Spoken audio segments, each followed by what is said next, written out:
വെച്ചിട്ടാണ് ഞാൻ ചെയ്യുന്നത്. കുത്തിത്തിരിപ്പ് ഉണ്ടാക്കുന്നു എന്ന് പറഞ്ഞാൽ എന്നെ വിട്ട് സ്ക്രൂ ഡ്രൈവർ എടുത്തിട്ട് വരുമെന്ന് മാം പറഞ്ഞു. അതെ, അതിന് ചെരുപ്പല്ല, അത് ചെരുപ്പല്ല എടുത്തു പറയണ്ട. പക്ഷെ സ്ക്രൂ ഡ്രൈവർ ഇല്ലാത്തതുകൊണ്ട് ഞാൻ അത് വെച്ചിട്ടാണ് ഞാൻ ചെയ്യുന്നത്. സ്ക്രൂ ഡ്രൈവർ ഇല്ല, സോ അത് വെച്ചിട്ടാണ് ഞാൻ ചെയ്യുന്നത്. എല്ലാവർക്കും നമസ്കാരം. അപ്പം ലൈവ് അപ്ഡേറ്റ് ആണ് പറയുന്നത്. ലൈവിൽ നമുക്കിപ്പോൾ എത്ര നേരം കണ്ടുകൊണ്ടിരുന്നത് വെച്ചുള്ള കാര്യങ്ങൾ, എനിക്ക് തോന്നിയ കാര്യങ്ങളാണ് പറയുന്നത്. ആ ഒരു അഭിപ്രായം നിങ്ങൾക്കുണ്ടാവണമെന്ന് ഒരിക്കലുമില്ല. ഈ ബിന്നിയുടെ സംഭവം കണ്ടിട്ട് എനിക്ക് തോന്നിയ കുറച്ച് കാര്യങ്ങളാണ് ഞാനിപ്പോൾ പറയാൻ പോകുന്നത്. നിങ്ങൾക്ക് ഒരിക്കലും ആ അഭിപ്രായം ആയിരിക്കും എന്നില്ല. പക്ഷേ വന്നു കയറിയപ്പോൾ തന്നെ ഈ ഹോട്ടൽ ടാസ്ക് ആണല്ലോ നടക്കുന്നത്. അത് തന്നെ അവിടെ ഇരിക്കുന്ന മത്സരാർത്ഥികൾ ഒരു സീസണിൽ 7ാമത്തെ സീസണിലെത്തി. 7 സീസണിലും ഹോട്ടൽ ഉണ്ടായിരുന്നു. അവരിത് കണ്ടിട്ടല്ല വന്നിരിക്കുന്നു തോന്നുന്നു. കാരണം അവർക്ക് കൊടുത്തിരിക്കുന്ന കഥാപാത്രമൊന്നും അവർക്ക് മനസ്സിലായിട്ടില്ല. അതുപോലെയാണ് പെരുമാറുന്നത്. പിന്നെയും ബിഗ് ബോസ് അനൗൺസ് ചെയ്യുന്നുണ്ട്, നിങ്ങൾ ഓരോരുത്തരുടെയും കഥാപാത്രം നിങ്ങൾ മികവുറ്റതാക്കണമെന്നൊക്കെ. അത്രയ്ക്കല്ലേ ബിഗ് ബോസിന് പറയാൻ പറ്റുള്ളൂ. അതൊക്കെ ചെയ്യുന്നുണ്ട്. അതങ്ങനെ ഒരു സൈഡ്. അതിനി പോട്ടെ. മറു സൈഡ് വന്നിരിക്കുന്ന ഗസ്റ്റുകളായിട്ടുള്ള ഷിയാസ് കരീമും ശോഭ വിശ്വനാഥും ആണെങ്കിലും അവരും പുറത്തു നിന്നുള്ള ഒരു ഹിൻ്റ്, അവർക്ക് പുറത്തുള്ള എന്താണ് നിങ്ങളെ ഓരോരുത്തരെ പറ്റിയുള്ള അഭിപ്രായം, അല്ലെ അങ്ങനെ കളി മാറ്റി ഇങ്ങനെ കളിച്ചോ എന്നുള്ളതാണ് അനുമോൾക്ക് കൊടുക്കുന്നതും സാബുമോന് കൊടുക്കുന്നതും ലക്ഷ്മിക്ക് കൊടുക്കുന്നതും എല്ലാം. സംഭവം ശരിയായിട്ട് അങ്ങനെ നോക്കിയാൽ ശരിയാണ്. പക്ഷേങ്കിലും വളരെയധികം അഹങ്കാരം പിടിച്ച പോലെ പെരുമാറ്റമാണ് ഈ 2 ഗസ്റ്റുകളുടെയും. ഇപ്പം ശോഭ വന്ന ഉടനെ തന്നെ ആര്യനെ കൊണ്ട് സാരിത്തുമ്പ് പിടിപ്പിച്ചു. സാരിത്തുമ്പയിൽ ഇങ്ങനെ പിടിച്ചിരിക്കുക, മുന്താണിയിൽ ഇങ്ങനെ ഇട്ടിരിക്കുന്ന മുന്താണിയെ ആര്യൻ ഇങ്ങനെ പിടിച്ചുകൊണ്ട് കിടക്കുക. അപ്പോൾ ഈ ഹോട്ടൽ ഉടമയുടെ മകളാണ് ആദിലയുടെ ഒരു ലവർ, ഒരു വയലിനിസ്റ്റാണ്. ഹോട്ടലിൽ പാട്ട് പാടുകയൊക്കെ ചെയ്യുന്ന ഒരു ഇതാണ്. പക്ഷേ ആദിലയുടെ സ്വത്തിലാണ് ഈ പയ്യൻ്റെ കണ്ണ്. അങ്ങനത്തെ ഒരു കഥാപാത്രമാണ് ആര്യൻ ചെയ്യുന്നത്. അപ്പോൾ ആദിലയുടെ കൂടെ എപ്പോഴും ഈ പയ്യനുണ്ട്. അപ്പം ഹോട്ടൽ ഉടമയുടെ മകളായതുകൊണ്ട് വന്ന ഗസ്റ്റുകളുടെ കൂടെ ആദിലയുണ്ട്. അപ്പോൾ ആദിലയുടെ സ്ഥാനം എവിടെ നിൽക്കും നിങ്ങൾ ഓർക്കണം. ഇത്രയും വലിയ 5 സ്റ്റാർ ഹോട്ടലിൻ്റെ ഓണറുടെ മകളാണ്. ആ മകളെ പിന്നെ നമ്മൾ കാണുന്ന സീൻ ഇവർക്ക് കഥാപാത്രം വന്നവർക്കും മനസ്സിലായിട്ടില്ല, ഈ അവിടെ നിൽക്കുന്നവർക്കും മനസ്സിലായിട്ടില്ല എന്നുള്ളത് നമുക്ക് മനസ്സിലാകുന്നത് എങ്ങനെയാണെന്ന് വെച്ചാൽ, വന്ന ഗസ്റ്റ് കിങ്ങാണ്, അതൊക്കെ സമ്മതിച്ചു. കസ്റ്റമർ ഈസ് ദ കിങ് എന്നൊക്കെ പറയുന്നുണ്ട്. അത് വെച്ചാണോ എന്നറിയില്ല, എന്താ ചെയ്യുന്നതെന്ന് അറിയത്തില്ല. കൈ ഇങ്ങനെ മസാജ് ചെയ്ത് കൊടുക്കും ഇടയ്ക്കിടയ്ക്ക്. ആരുടെ? ശോഭ വിശ്വനാഥിൻ്റെ. അവർ ഗസ്റ്റാണ്. പക്ഷേ ആദിലെ ആരാണ്? ഇത്രയും വലിയ ഹോട്ടലിൻ്റെ ഓണർ എവിടെയെങ്കിലും വന്ന താമസക്കാരുടെ ബോഡി മസാജ് ചെയ്ത് കൊടുക്കുക. കുറച്ച് കഴിഞ്ഞ് ഞാൻ നോക്കുമ്പോൾ ഈ ഒരു പേപ്പർ എന്തോ സാധനം എടുത്ത് വീശിക്കൊണ്ടേ ഇരിക്കുകയാണ്. ഇതൊക്കെ എവിടെയാ കണ്ടിട്ടുള്ളത്? ആ സീനൊന്ന് കണ്ടു നോക്ക്. Which we can see, and always number 1. അപ്പൊ പറഞ്ഞു വന്നേ, ഇനി ജിസൈലിന്റെ സാരിത്തുമ്പ് പിടിച്ച് നടക്കുന്നതിന് ശോഭ വിശ്വനാഥ് ആര്യന് കൊടുത്ത പണിയാണെന്ന് വേണമെങ്കിൽ മനസ്സിലാക്കാം.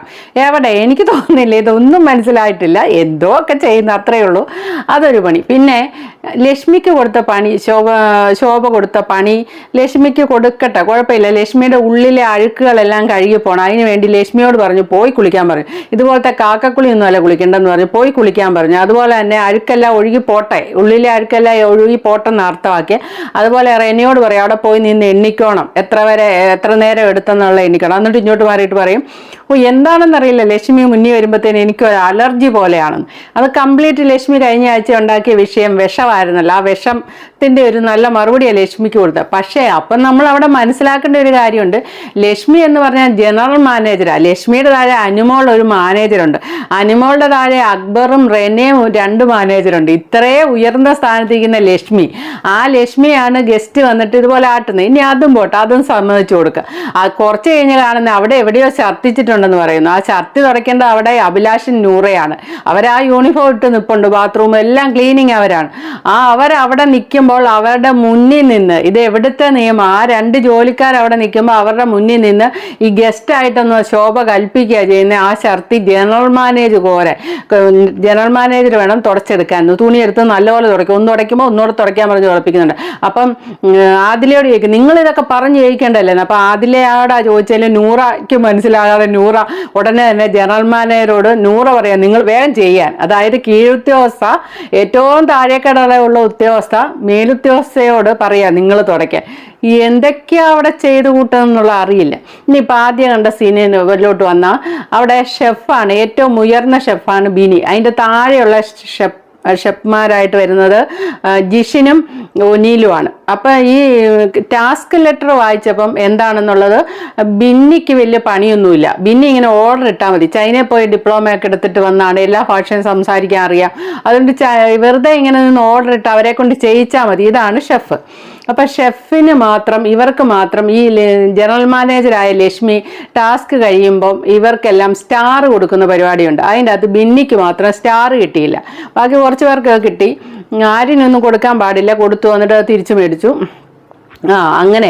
അപ്പം ബിന്നിക്ക് ആ സ്റ്റാർ കൊടുക്കാത്തതിന് ബിന്നിക്ക് ദേഷ്യമായി. അപ്പം ബിന്നി അത് പറയുന്നുണ്ട്. അന്നേരം അക്ബർ പറയുന്നുണ്ട് ബിന്നി ബഹളം വെച്ചിരുന്നു, ഒച്ചയും ബഹളവും വെച്ചു, ഒരു ഷെഫ് അടുക്കളയിലാണ് നിൽക്കേണ്ടത്, അതിന് പകരം ഹാളി വന്ന് നിന്നു, അതുകൊണ്ടാന്നൊക്കെ അക്ബർ പറയുന്നുണ്ട്. അപ്പം ഉടനെ ഷിയാസ് കരീം പറയുന്നുണ്ട് ഹാളി വന്ന് നിൽക്കേണ്ട കാര്യമില്ല, ബിന്നിക്ക് ഹാളി വന്ന് നിൽക്കേണ്ട കാര്യമില്ല, അടുക്കള എന്നാൽ മതി എന്ന് അക്ബർ വാദിച്ചു. അപ്പോൾ ഷിയാസ് പറഞ്ഞു ഹോട്ടലിൽ അങ്ങനെയൊക്കെ വേണേ വരാം, അതിഥികൾ വരുമ്പോൾ നല്ല ഷെഫിന് വരാം എന്നൊക്കെ പറഞ്ഞു. ഇവിടെ വിഷയമായത് എന്താണെന്ന് ചോദിച്ചാൽ ലാലേട്ടൻ നെവിന് കൊടുത്ത സമ്മാനമായിട്ട് കൊടുത്ത ചെരുപ്പുണ്ട്. അതെടുത്തോണ്ട് ചെരുപ്പ് എടുത്തുകൊണ്ട് വരിക. അത് എന്താ സന്ദർഭം എന്ന് ചോദിച്ചാൽ സ്ക്രൂ ഡ്രൈവർ എടുക്കാൻ വേണ്ടി ബിന്നിയെ ശോഭയും ഷിയാസ് കരീമും കൂടെ പറഞ്ഞു വിടും. അപ്പം ഷെഫായ ബിന്നി അവിടെ ഒന്ന് നോക്കിയിട്ട് കൂർത്ത അറ്റമുള്ള ഒന്നും കണ്ടില്ല, സ്ക്രൂ ഡ്രൈവർ ഒന്നും കണ്ടില്ല. പകരം നെവിൻ്റെ ആ ചെരുപ്പിൻ്റെ അറ്റം കൂർത്തിരിക്കുന്നതുകൊണ്ട് അതെടുത്തുകൊണ്ട് കൊടുത്തു. അപ്പം ഇവർ പറയുന്നു ഇവരെ ചെരുപ്പ് അതെടുത്തുകൊണ്ട് വന്ന് മനഃപൂർവ്വം അപമാനിച്ചു എന്നുള്ള രീതിയിലാണ് ഈ ഗസ്റ്റുകൾ ഇപ്പോൾ പറയുന്നത്. ഒന്ന്. രണ്ടത് പിന്നെ അവരങ്ങനെ കുത്തിത്തിരിപ്പ് വെക്കുന്നത് ഈ സ്ക്രൂ ഡ്രൈവർ ഉപയോഗിച്ച് ഇതുപോലെയല്ലേ കുത്തിത്തിരിപ്പ് ഉണ്ടാക്കുന്നതെന്നുള്ള ഒരു ഇതാണ് ബിന്നിയോട് ശോഭ ചോദിച്ചത്. ആദ്യം തർക്കിച്ചു, അങ്ങനെ ചോദിച്ചില്ലാന്ന്. പിന്നെ അതൊക്കെ അവിടെ കിട്ടുന്നതാണെന്ന് ശോഭയ്ക്ക് അറിയാവുന്നതുകൊണ്ട് വീഡിയോ എടുത്ത് കണ്ടാൽ അത് അവിടെ ഉണ്ട്. അതുകൊണ്ട് ശോഭ അല്ല അങ്ങനെ പറഞ്ഞെങ്കിൽ പറഞ്ഞെന്നിരിക്കട്ടെ എന്നുള്ള രീതിക്ക് ശോഭ പറഞ്ഞു അങ്ങനെയാണേൽ എന്താ അതിന് ചെരുപ്പാണോ എടുത്തുകൊണ്ട് വരണ്ടേ, അത് ഞങ്ങളെ അവമാനിച്ച പോലെയാണ് എന്നും പറഞ്ഞാണ് ശോഭയും ഷിയാസും പറയുന്നത്. സോറിയൊക്കെ ബിന്നി പറഞ്ഞു.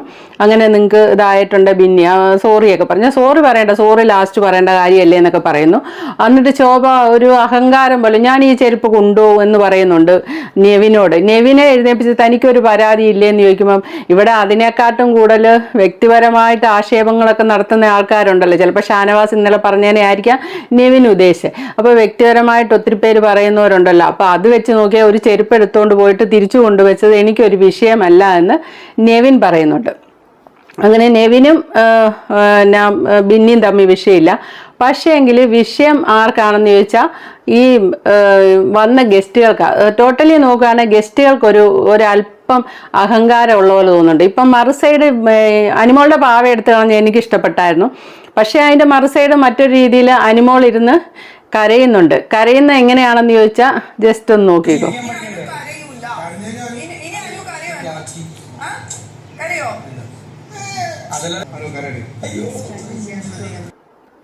അപ്പം അനിമോള് ചിരിച്ചോണ്ട് കരയായിരുന്നു. അത്ര സങ്കടം എന്ന് പറഞ്ഞാൽ അത്രയും സങ്കടം. ഷിയാസ് കരീം അത് കുറച്ച് മുന്നേ ഞാനിട്ട വീഡിയോയിൽ പാവ എടുത്ത് കളഞ്ഞത് നന്നായി, അനിമോൾ അവിടെ ഗെയിം കളിക്കുമല്ലോ, എല്ലാവരുടെയും ഒരു അഭിപ്രായം അങ്ങനെയാണ്. പക്ഷെ അനിമോൾക്ക് എന്തോ അത് വളരെയധികം ഫീൽ ചെയ്തെന്ന് തോന്നുന്നു. ചിരിച്ചോണ്ട് കരയായിരുന്നു, നെഞ്ചു പൊട്ടി കരയായിരുന്നു, കരച്ചിൽ കാണിക്കാതെ. അപ്പം ഞങ്ങളുടെ മാനേജർ കരയായിരുന്നൊക്കെ ഇവരും പറയുന്നുണ്ട്. പക്ഷേ ഷിയാസ് കരീം വന്നപടി അത് ചെയ്ത് ഒരു ശാലം ക്രൂവലായിപ്പോയെന്ന് ഇപ്പം സീൻ കണ്ടപ്പോൾ ഈ അനിമോളുടെ ഇരിപ്പ് കണ്ടപ്പോൾ എനിക്ക് തോന്നി.